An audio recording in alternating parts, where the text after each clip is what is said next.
Hello, ladies and gentlemen, Blank Check here, and I just finished the Season 5 finale. This particular video is a bit different for me, it's more of an impromptu discussion.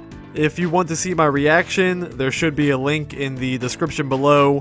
Otherwise, at least see the episode beforehand because I will be going into spoilers. This is a post-episode discussion, basically rambling out my thoughts and opinions on what just happened.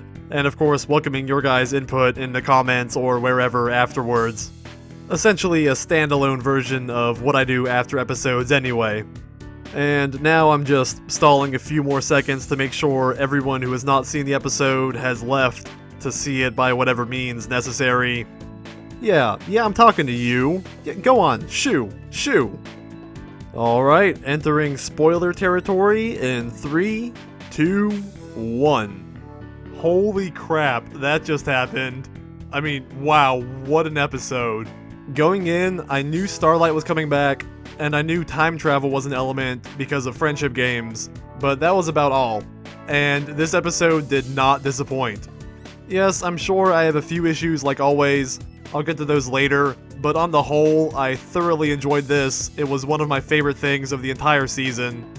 We started things out innocently enough with Twilight giving a speech about magic at Celestia's school. Moondancer made a return, it was fun, the CMC were on slides, and then oh my goodness, is that Starlight in the audience? Holy crap! And yes it was, as Twilight soon found out. Starlight has popped up through the season a couple times, but she was much more subtle about it than she was here. And I think that was intentional. She wanted Twilight to see her, so she could get under her skin.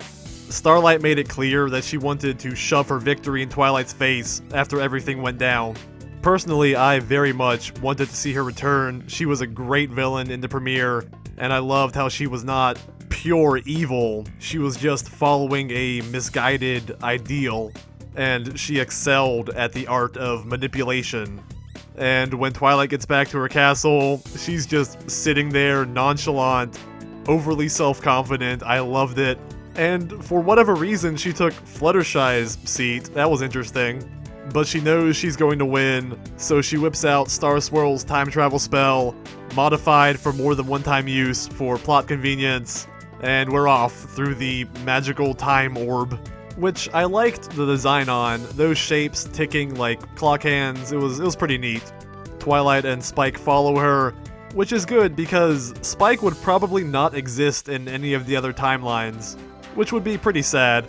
For Twilight, at least. I know some people would call that an improvement, but he is useful in giving us exposition of what happens in the past, and reminding us why it's important that Starlight went back here. Thanks, Spike.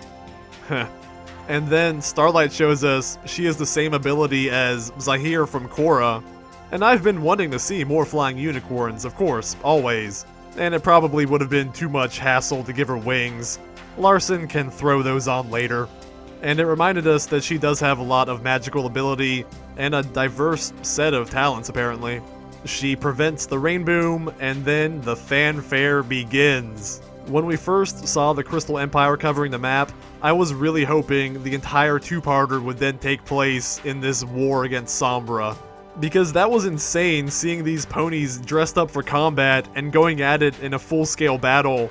Tamed down, of course, but still. These are things that you would never see in the first couple seasons of this show. Rainbow Dash as a super soldier, Pinky and Maud as rock crushers, Celestia leading the charge against evil. I could absolutely watch an entire season of that.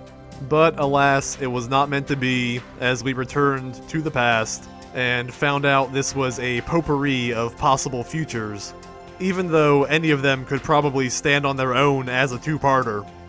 I've been wanting to see both Sombra and Chrysalis make their returns, and I guess they sort of gave me what I wanted here. But I'm a little disappointed because showing them here probably indicates that they're not coming back in future seasons. But hey, something is better than nothing, and speaking of, the future with Chrysalis is amazing. I think it retroactively adds to the Season 2 finale to know what would happen if the Changelings won. Just completely taking over and forcing a rebellion to go tribal, taking refuge in the Everfree Forest. And Zecora seems like a perfect fit for this guerrilla warfare leader. I very much enjoyed that. And it was really quite intense when she essentially sacrificed herself to let Twilight get back to the map. In another context, something like that would be really emotional. And that just ran us straight into an epic laser fight with Starlight, one of the bigger 1v1 battles of the series, really. Starlight is absolutely no slouch when it comes to combat magic. Then, as I expected, we saw Nightmare Moon make her grand return. And I love how that story played out, with Nightmare Moon learning about the time magic and wanting to take it for herself. That would have been really destructive. Game over, man! Though theoretically, that still would not be as bad as, say, the Changelings winning, because it's shown that under her rule, the ponies at least have some quality of life.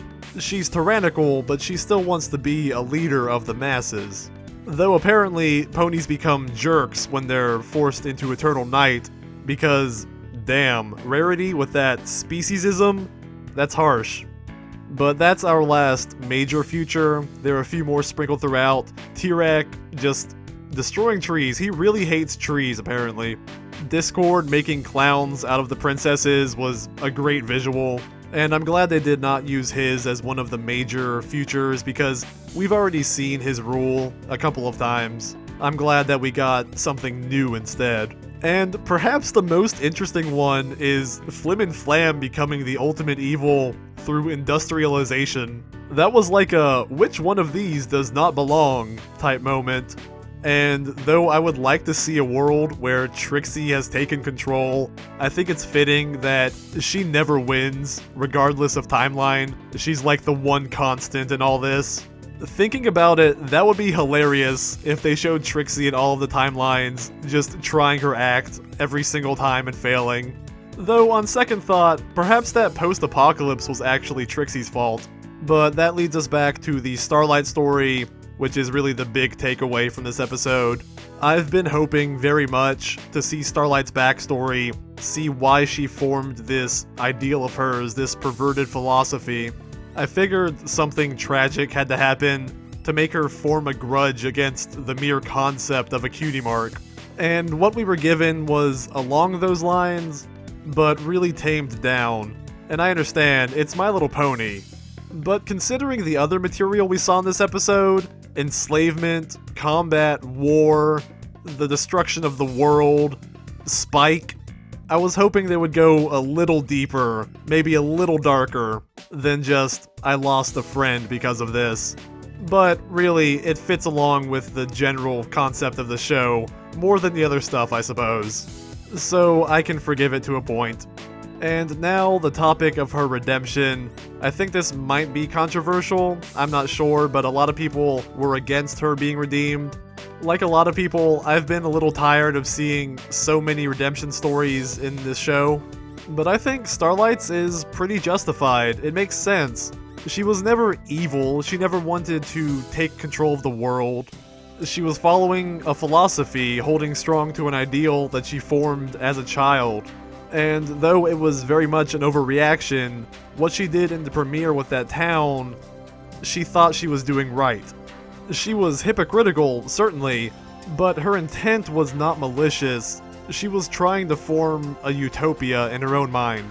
And with this finale, she's vengeful, of course. She's not completely innocent, but she did not intend for the world to end, for Sombra to win, or the Changelings.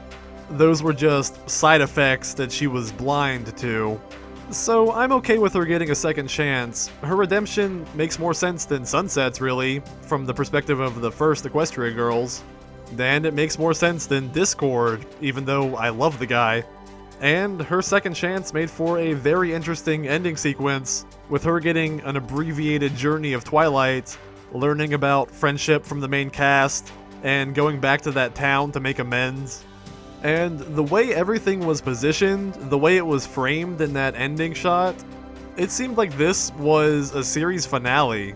Like, this could have ended Friendship is Magic just as much as Magical Mystery Cure did. And I'm interested in finding out if this was a provisional finale in case the show was not renewed for Season 6. because everything got wrapped up so nicely. We saw the return of our favorite villains, and that last shot just had all our favorite characters staring up to the camera, spouting the magic of friendship. It was about as picture perfect as you could get. And speaking of endings, on the whole, I loved this episode. It is absolutely one of my favorites of the season, probably a top 10 of the series for me, though I do not want to solidly rank it just yet. It had a really interesting plotline. They kept the time travel simple to make it effective, going with the butterfly effect, a branching reality rather than a linear one as we saw in It's About Time. And I am completely fine with that because of the product that we got. Both Twilight and Starlight got some awesome character moments, and it was great to see these other characters in their alternate realities, let alone see the return of the series' huge villains, even if it was not quite the context I was looking for. I thought it was a very satisfying finale. Tell me what you thought of it in the comments. Thanks for listening, everyone, and until next time, remember, even the smallest actions can have the biggest consequences.